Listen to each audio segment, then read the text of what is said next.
Welcome to another episode of the KING OBED Podcast, where purpose meets innovation and real stories spark personal growth. Today, we are joined by John Graham Harper, who is the developer of the red light therapy device and the founder and CEO of Lumaflex, who is doing so well. The man who has moved from a competitive athlete to now health tech visionary and helping people to recover faster, move better, and live stronger. This is the man on the KING OBED Podcast today. So welcome to the KING OBED Podcast, John. Thank you. That's a very wonderful introduction. Thank you for that. Yes, you are welcome to the KING OBED Podcast. Nice to get pumped up before our talk. And thank you for letting me share my story on your platform. That's wonderful. Great. So let's rewind a bit. Who is John and what have you been doing as a competitive athlete and a personal trainer way back? Yeah, way back. I guess the story starts when I was like a young kid, very skinny, red hair, not very confident. I was like always the last to be picked on a team, So I wanted confidence. And I found that confidence in the gym, training, building muscle on your body. It's kind of like building armor to protect your that little teddy bear inside you. Sure. And I got very inspired by sort of the confidence that I got from training as a young kid. So I wanted to share this with other people. I wanted them to be fit, to be healthy, to live like more, better, stronger lives. And so that led me to being a trainer. It's like over 15 years I did training. Oh, wow. I opened up six gyms, and then I went into like fitness tech for a long time. I went into blockchain, and then I finally went into medical, which is what I'm focusing on right now, which is manufacturing red light therapy devices, Lumaflex, right? But during that time in fitness and doing all those fitness businesses, I was competitive. I was very, very focused on sports. It's good for your profile. It's also sort of my adrenaline sort of junkie attitude that I always wanted to be competing and challenging myself. So I did rugby. I was very, very good at rugby for a time until I got injured. Both my shoulders and my left knee, severely injured. And then I went into amateur boxing. And I remember my first fight that I had. I won like my first fight. And then after that, I just thought, heavyweight champion of the world, here I come. Let's go. I somehow thought in my head that like it was a walk in the park. But just my body is not so conditioned for impact sports. Like I've got, the mentality was always there, but just my body wasn't. I didn't really have the genes that are needed to do very impact sports. Because for boxing, I would get these very nasty headaches, and my wife taking me into hospital one day when the headaches were really severe, especially on the back of my head. It was like somebody pointing their finger like through my brain and into the back of my head, and they found a tumor in my head, and the doctor said it was because of traumas to the brain, micro traumas to the brain, just getting hit in the head so many times.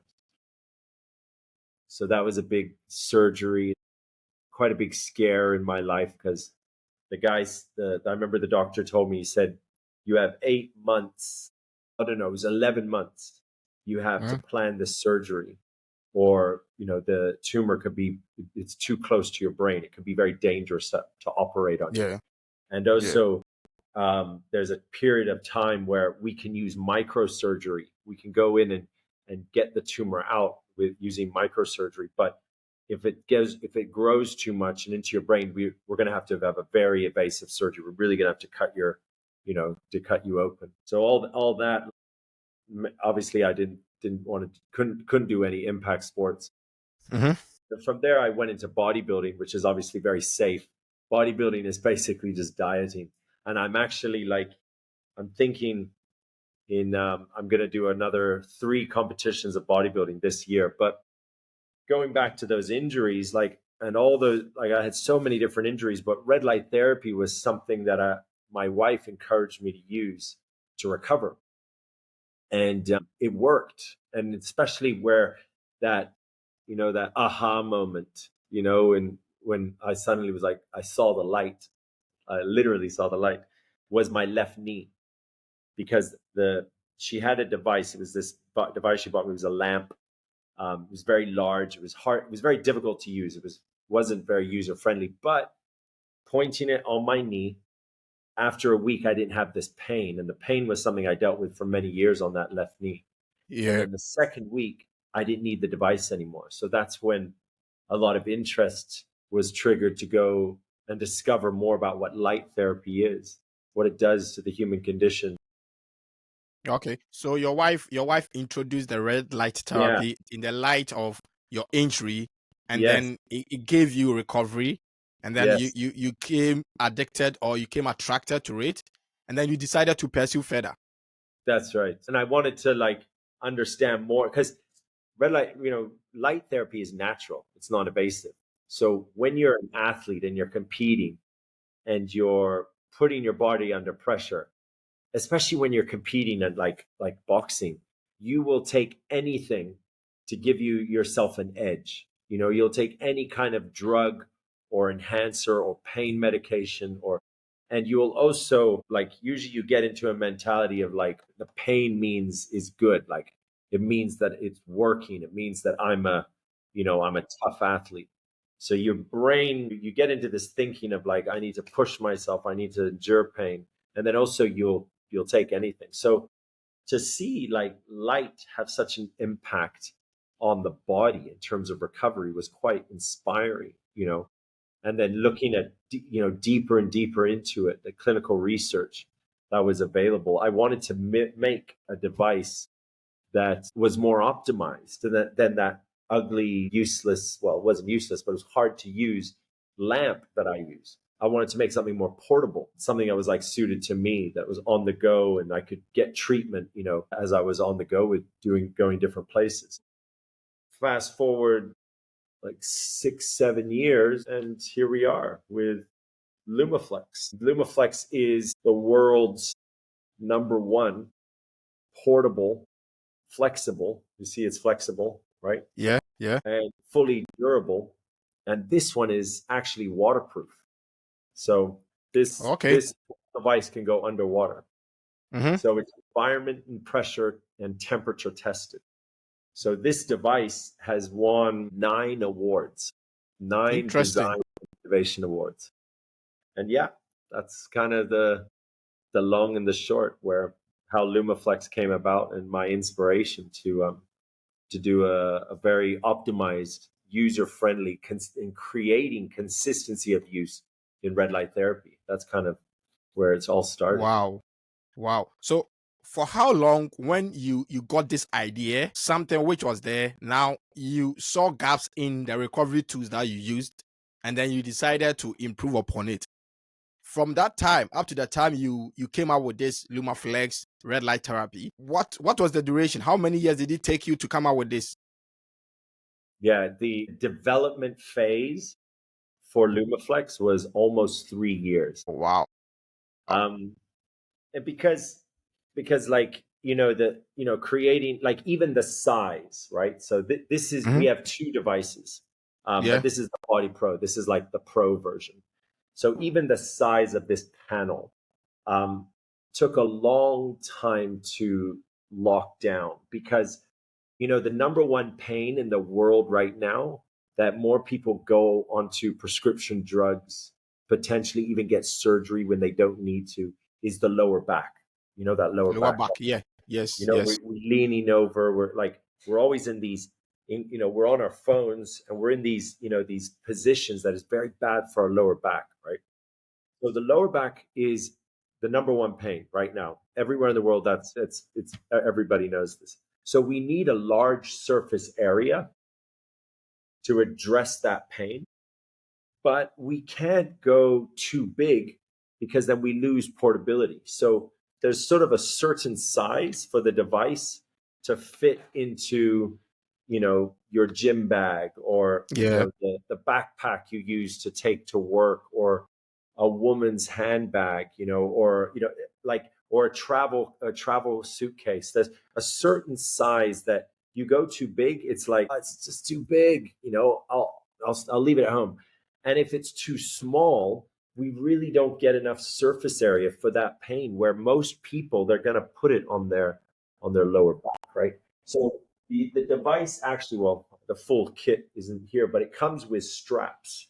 So there's straps that are held in here, so you can fix it to any part. And the panel is flexible, so this can mold to like a shoulder or an elbow, or a wrist, or so it's like an all-in-one device. So there's sort of these considerations, using liquid silicone and creating a device that's soft to the touch. Like, even the touch of it had to be really well thought out, because we want to create a device that when people bring it out, it doesn't look like, "Oh, what's that?" It doesn't look like an ugly medical device. We want people to bring it out with sort of a sense of prowess. Like, "Look what I've Yeah. got. I've got the Lumaflex." Yeah. And you have to take all this into consideration during the development phase, because the mission is to try to create a device that's an all-in-one. It can go anywhere with you on the go. It's your companion, and we want people to use it again and again and again, because you get a lot of great benefit by consistently using red light therapy.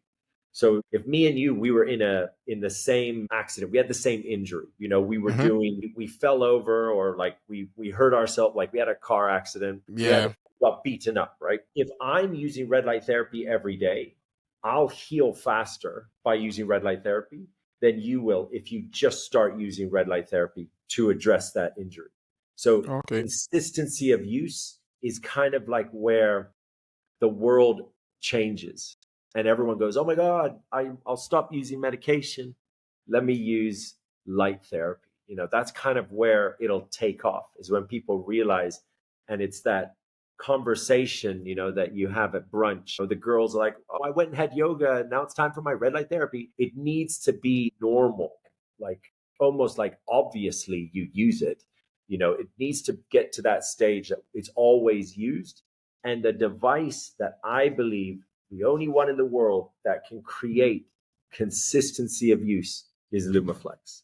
So where I can confidently say, this is the device that you will use this same time next year. That's my whole focus in designing it. So you can imagine it took a long time. This is a great story behind the red light, device or the therapy. And you've used everything, your experience as a trainer, competitive trainer, athlete, and the injuries you got up to this point where you are able to develop something that will help people to recover faster. Would you say, when we get into this state of injuries, for instance, you are talking about knee injury, back pain injury, and things, should we choose red light therapy Yeah. as ahead of drugs, the common pain medications that we know? Yes. I mean, absolutely. Think of light, right? So think of light. Remember, so let me tell you about what light therapy is. Like red and Yes, tell infrared us. light. Red and infrared light, it comes from the sun. It's from the sun, right? And so it's not made in a laboratory. It's not like some wacky pseudoscience, it's from the sun. It's So natural. It's coming straight it's from from the nature. sun. Yeah, it's from nature. The greatest energy source for our bodies, the greatest multivitamin that you can give your body is light. We are light beings. We are light beings. And outside is the sun. That's what God gave us to give us energy. So during the day, right, you have the sunrise and sunset, that golden hour, right? Depending on where you are in the world, you get this beautiful sunrise. Like Thailand, you get, wow, beautiful sunrise. Throughout the day, you get red and infrared light, but sunrise and sunset is pure red and infrared light. Now, during that time, that was we as primal human beings. That's when we would wake up. So if you can imagine, before concrete jungles and before artificial light, but back in Bible times or ancient times, what up to you, we would wake up during sunrise. That was our protocol. That was like our programming. It was written in our DNA, right? And that was our circadian rhythm. Sunrise, sunset. We go to sleep at sunset, like sunset. When the sun set, we would have campfires. We'd have red and infrared light from campfires, right? So our bodies are sort of, this is it's in our DNA to sort of have this red and infrared light.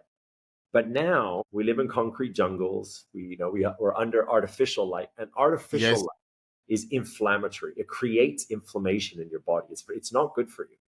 It's not good for you. So we're always fighting against inflammation. Always fighting against inflammation. Now, what red and infrared light does is the wavelengths of light, they penetrate your skin and they activate your mitochondria. Your body is made up of cells, billions of cells, and inside the cell is the engine, right? It's like the engine of a car. And that engine, the light gives the mitochondria energy. So that allows the cell to do what it's supposed to do its job. When you said like you're injured, if you're giving light to your cells, the cells heal themselves. It's not the light that heals you. It's your cells now have energy to heal themselves. That's what our bodies can do. That's what our body's capabilities are. So think of, back in ancient times, how much wonderful natural light we were always exposed to. And you think of where we are right now. I mean, there's scientists that say we are 95% deficient in sunlight nowadays, right? So it's not really, so many people ask me, they say, oh, okay, well, can I just wake up, get sunrise, sunset? Like, can I just use the sun to get my red and infrared light for my healing? Absolutely. Yes. You should always, like most scientists and doctors in the world now will advocate, the first thing you do in the morning is go outside and get sunlight, because that's how you start your circadian rhythm. But I think we create so much inflammation in our lives. Like we drive electric cars, which is like a battery under our bodies. Like how bad is that for us? Mm-hmm. We've got cellular phones like in our pockets right next to all our valuable organs, and we're under artificial light, which creates inflammation, like computer screens, telephone screens, we're always creating inflammation. We kind of need tools now. We need like biohacks to help us fight inflammation and help us to live longer and optimize and heal faster. And that's where devices like this come in. Wow. But yeah, what I always say when I'm giving like a talk or a speech, or whenever I have like a good audience, I always say think of light more important than healthy food, clean water, regular exercise, quality sleep. These are like the pillars of health, right? Everyone says, got to exercise every day, got to eat healthy every day, got to drink water. Absolutely, 100%. Yeah. Always. Yeah. But if you start to shift your mind to think of natural light as the most, that's your top priority, your world will change, because then you're kind of, that's what the term biohacking is. It's getting old technologies and understandings and truths and information, and you're bringing it to the future. And then you start to behave how we did back in ancient times, which we were far more optimized back then, right? We were much more healthier human beings than we are now. So yeah, all that to say, get your sunlight. And if you can't, get a device to help you get your sunlight. Device. And so do you think we're not being exposed to enough sunlight now? 100%. It's one of the main reasons why it takes a very longer time for us to recover from some of these back pains, injuries, and things. Do you think that's the reason? Yeah, absolutely. I mean, that's one of many reasons. One of many, many reasons. Like something like back pain is just bad habits. It's just bad habits. It's looking at your phone all day, right? Like looking at your desk. Imagine how we were back in ancient times. Our posture was better. There wasn't much to look down on the ground for unless we were walking, but we just had a different behavior. We just were different human beings. So yeah, one very important, and I think a very vital tip, is to get more sunlight. But then of course, to just be more active is very, very, that's obviously goes without saying. Be more active, eat healthy food. You're not eating healthy food and you put on weight. This pulls your body, this pulls your posture down as well. So there's many, many things, but a great place to start is just getting sunlight. 100%. Okay. So which categories of people, for instance, being like trainers, or maybe those who are always going to the gym, or those who have long standing hours of working or certain hours of working, which categories of people need this red light therapy device? I mean, I believe everybody needs a Lumaflex. Like, I designed it for everybody. Okay. But there's kind of like the person with pain, this person here has got inflammation, they have pain. And and remember, like, giving your cells energy allows the cell to do what it's supposed to do. So inflammation can be, stress. I just lost my job. That's still inflammation. It's stress. Or I got a divorce, or I had a argument with my boss. That's inflammation. And then there's like, I fell over, and I broke my elbow, or I was in a boxing fight and I got my head beaten up. Or cancer, right? I'm dealing with cancer, right? This is all different levels of inflammation, right? And red light therapy can help turn off the inflammation, can help alleviate the inflammation. It can also boost blood circulation and give cellular energy, right? So these mechanisms allow people to deal with their inflammation.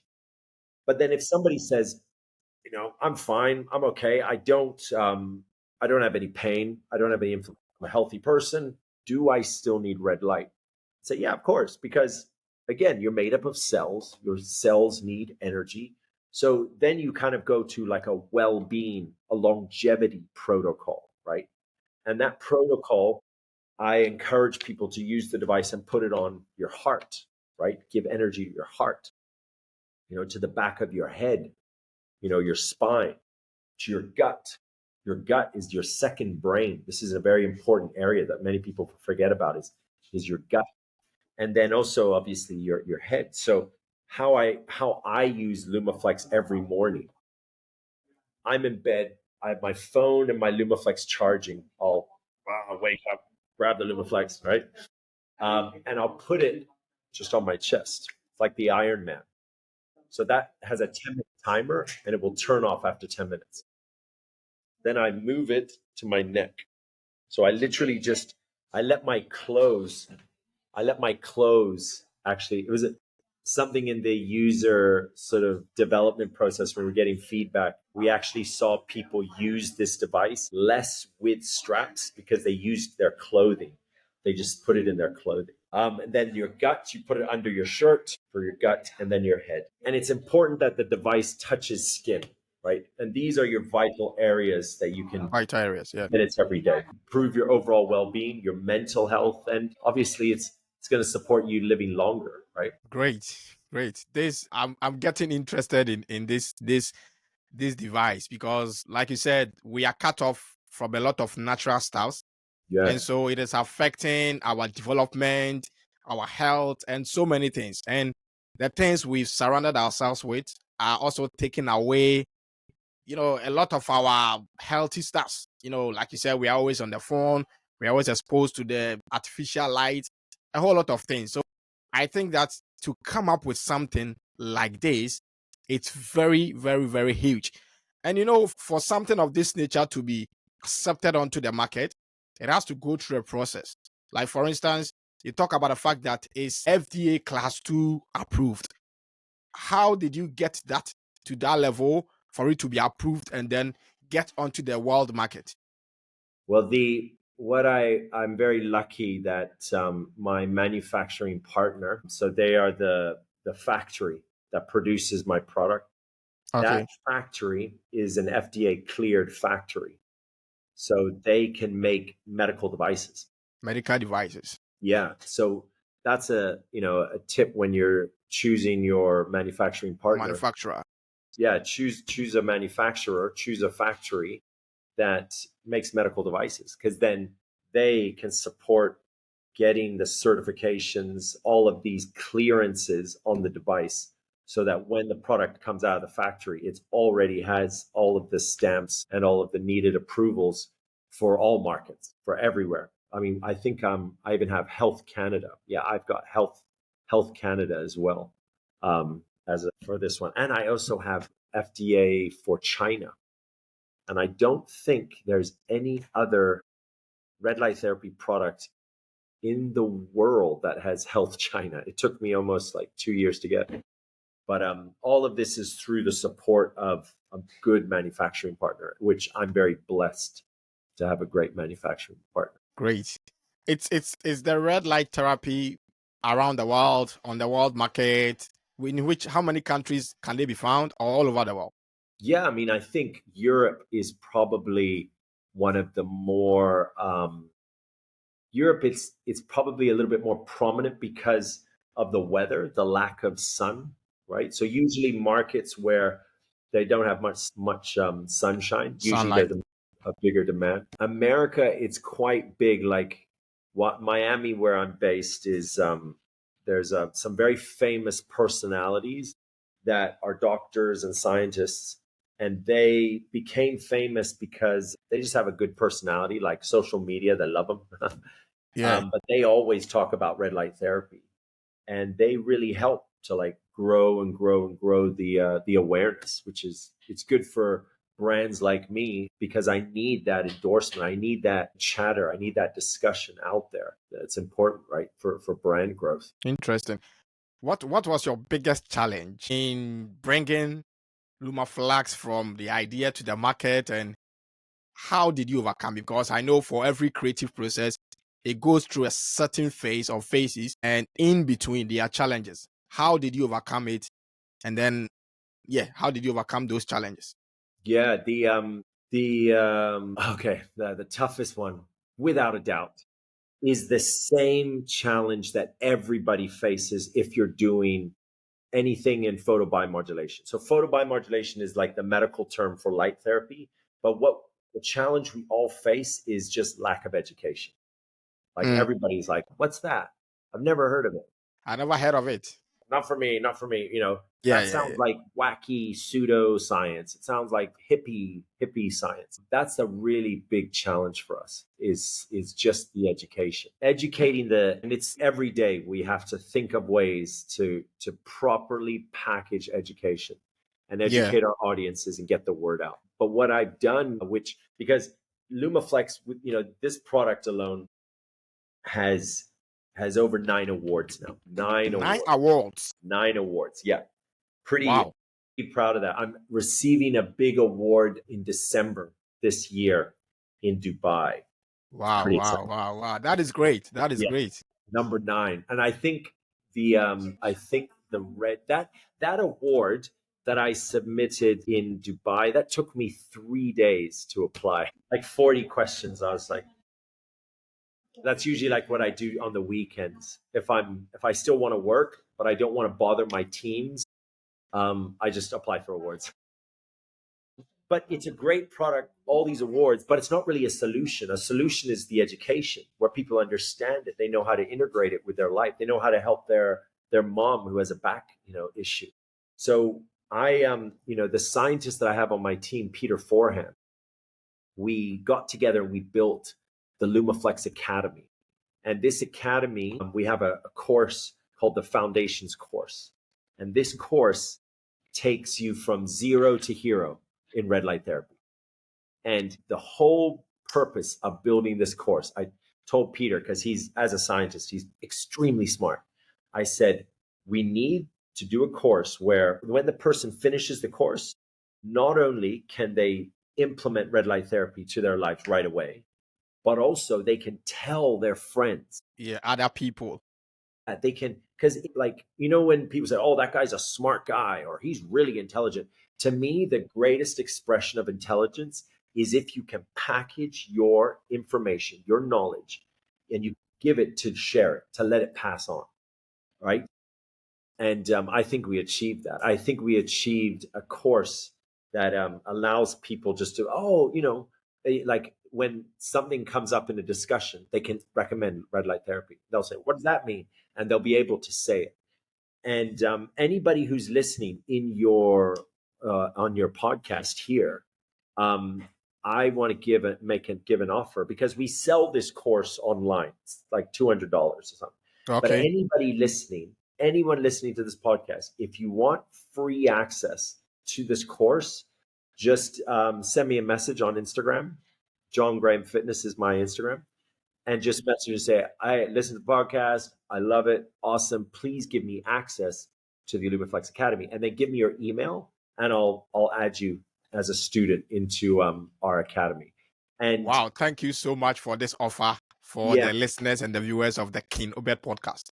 Yeah, it's something that I feel is the growth metric for our company, is how many students are doing our course, how many people are learning, how many people are going to go and talk about it to their friends and family, because that's raising the awareness, right? And the course is an hour and a half long video. Now, it seems long, but Peter, when you see him as a scientist, he's a great guy. He's quite young. He's not like an old guy, that you're like, oh, this is so boring. He's very good at engaging you. So it's like a good, lunch break kind of a listen. You can play it on your phone or your computer and then have lunch and be like, oh, it's cool. But yeah, it's something that I would love anybody to take advantage of if they're listening and they're interested. Okay, I think it's a really good thing, and to be seen by people in the industry that you are doing something which is great, and you are making an impact in the lives of other people, training other people to come to the realization that we need this natural light to penetrate into the areas where we've had injuries to deal with us. I think it's something. It's a huge innovation, and something that you and your team needs to be applauded for bringing out this modern red light device therapy. I think it's something huge. And so where you sit now, what is the focus? Where do you intend, or do you see yourself in the next maybe 20 years, in the next 30 years, that would red light therapy become the household name everywhere in America, in the UK, in all the big markets in the world? Yeah.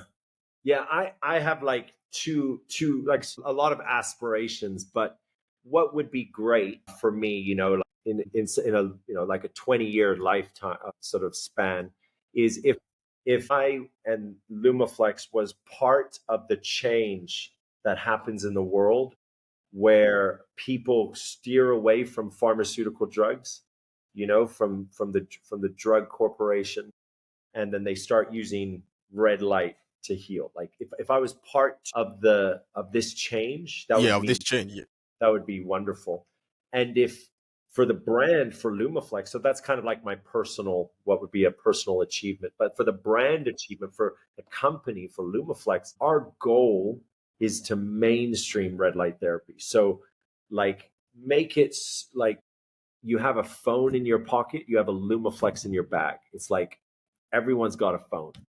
Everyone's got a phone, right? If we're able to achieve something to close to that magnitude, to where we really mainstream it, like we make it very accessible, every major retail chain, every major market, like a market that I'm excited, my three most exciting markets for me personally, because I have a big background in Asia. I've been overseas my entire life. Is the Asia market, like China, Vietnam, Cambodia, Bali, Thailand, Japan, Korea, Singapore. These Asia regions are really exciting. The GCC is very exciting for me. I'm pushing into Saudi Arabia, Egypt, Qatar, obviously Dubai. We're doing quite well in those regions. And then Africa, I have a partner now, and this partner is very strong, very, very strong partner. They do like very high-end fitness equipment. And they service 9 countries in Africa. So that's another region I'm excited about. And then finally is India. Okay. Yeah. So if I'm, for the brand to mainstream, if we're able to go to these markets, and we don't just focus, I don't want to just focus on the US. US is a wonderful market. It's good for us, but I want to attack the world. And that's kind of the vision of the brand of Lumaflex, is to really mainstream it. Like, oh, that was the brand that kind of made red light therapy what it is today. That would be quite cool. Yeah, and then another sort of aspiration that I have for Lumaflex, because from the design, this process of creating, a very durable product, I would like to introduce this to military use, because that's kind of where the design of it, the durable sort of part that we focused on, that's kind of where it gets fully expressed. Like, wow, that's in the military. But that's kind of, that's like another sort of aspiration. Let's see. Great. Did you at any point get the feeling that this will not work?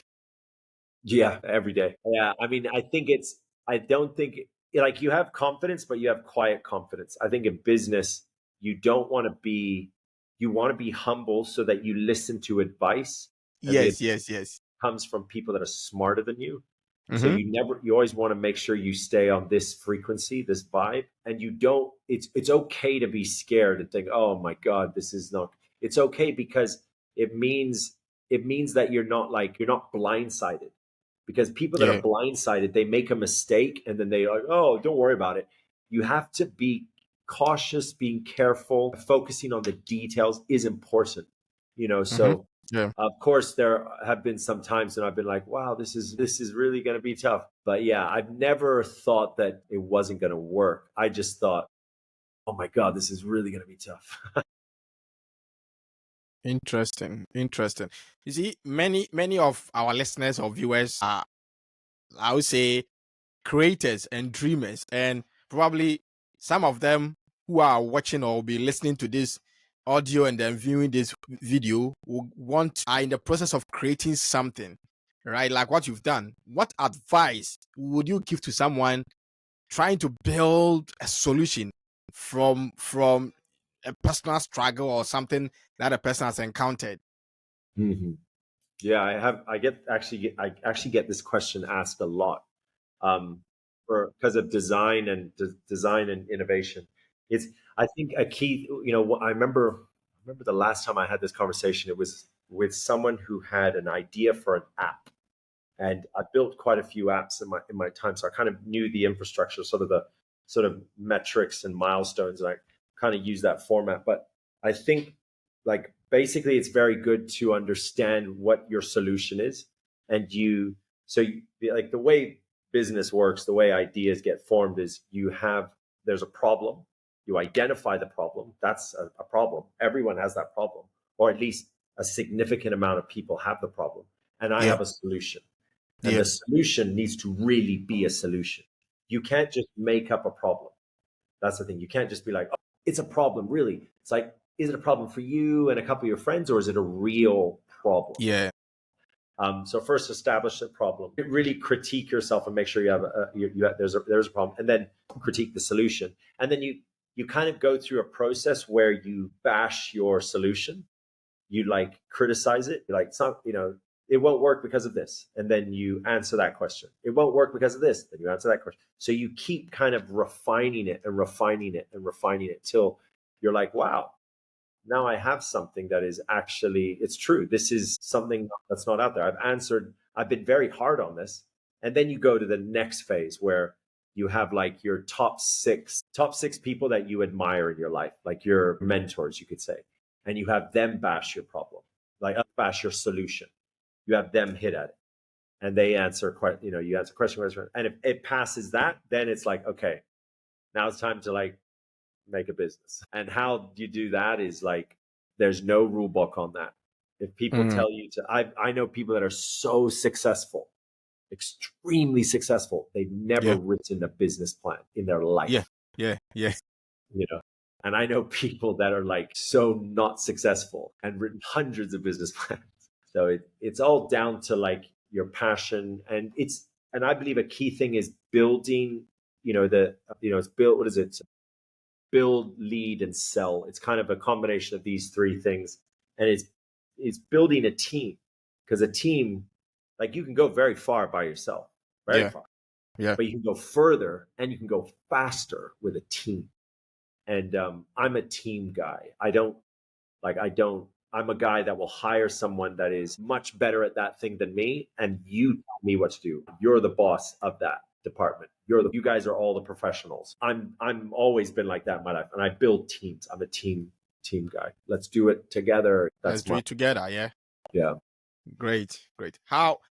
What are some of the criticisms and the reviews and the feedbacks that you've received from users of the red light device? Like, people for Lumaflex have a lot of feedback is, when are your next products coming out? They want new products. And of course, I have a bit of an edge because we've done a good, quite a few years in development of Lumaflex now. So looking at future products, we don't have to do another two to 3 years again. We don't have to. We kind of know what the market wants. We know what the feedback is, like, oh, we want a device for this or for that. So I do have like 5 new products on the roadmap for the next 2 years. And these products are all based on feedback. It's all based on people saying, we want this, or do you have that, or do you have this, or this is a good. So that's exciting. And also based on the clinical research that is coming out now, because there's thousands and thousands of studies coming out. I kind of always want to be in line with this clinical research and create products that say, this specific nanometer can help this, and this kind of, for this condition, this treatment, or this protocol. Yeah. But yeah, that's exciting. It's a lot of work, but it's very exciting. Yeah. You are really doing well, and I see the passion and I see the drive where you want to take this innovation to, and the things you are doing in the health sector as well. Yeah. How do you balance, let's say, passion and, for instance, profitability in a mission-driven business like yours? Yeah. How do you balance passion and profitability? Yeah, because there's like this balance, right? Yeah, I remember having this conversation with a manufacturer, a different one from many years ago. Yeah, it's discipline and motivation. It's like, this is the balance you play, because how you get profitable is with numbers, is data. Like, that worked, add money to that, or effort or resource to that. This didn't work. It's nice, it's shiny, it's awesome. Like, it looks, visually good, but it didn't work. The data shows this didn't work. It didn't work. Yeah. And usually when you get into motivation mode, when Johnny gets all motivation, usually I invest a bit into the things that are more just fluff. And this is, again, it's very important to have a team next to you that are data-driven people. My wife has always been like that in my life. She's always been good at the numbers. I kick the door down and I get the deal done, but she's the one that does the contract. But they stay back and do all the mathematics. Yes. Yeah.